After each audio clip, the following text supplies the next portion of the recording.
quelle était la différence, selon moi, entre le développement personnel et la spiritualité.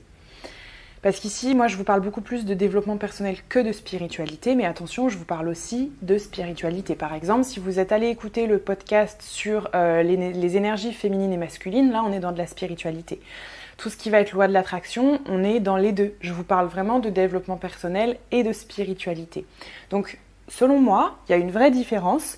Donc tout le monde ne vous expliquera pas la différence de la même façon. Là, je vous parle vraiment de mon opinion personnelle et de mes expériences personnelles et de mon avis qui est très tranché là-dessus. Après, libre à vous justement d'en avoir une autre. Et je l'entends tout à fait. Je pense que justement les différences d'opinion font aussi la beauté de ce monde. Mais voilà, selon moi, pourquoi je parle plus de développement personnel et pourquoi je pense que c'est absolument indéniable et de vraiment se plonger dans le développement personnel en plus de la spiritualité ou en parallèle ou avant, peu importe, c'est parce qu'il y a une vraie différence.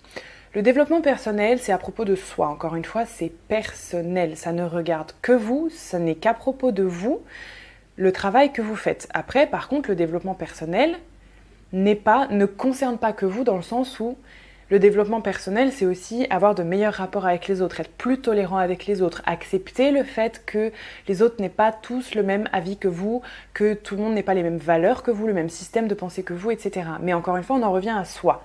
Donc le développement personnel, c'est à propos de soi, à propos de nos émotions, à propos de notre interprétation du monde, notre vision du monde, notre système de pensée, bref, notre mindset, notre état d'esprit.